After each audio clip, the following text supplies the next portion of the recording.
Oh, that's good. I've got a lot of these.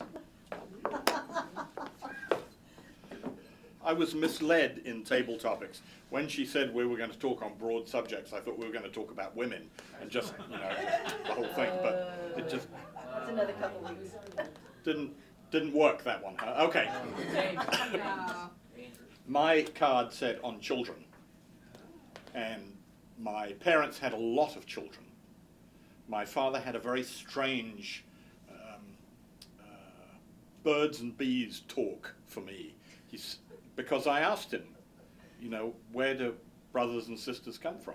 And he explained quite some detail and very fluidly, lots of adjectives. Says essentially you have a chair in the house and men sit in that chair.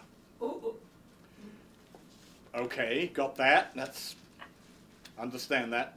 And then if men get up and leave and a woman sits in the chair, that's where it all starts. Oh, that's so accurate.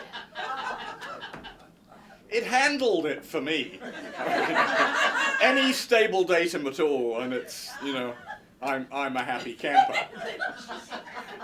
I did an awful lot of standing around the house after that. But there you have it. That was my first introduction to children. Thank you for your indulgence. Oh boy.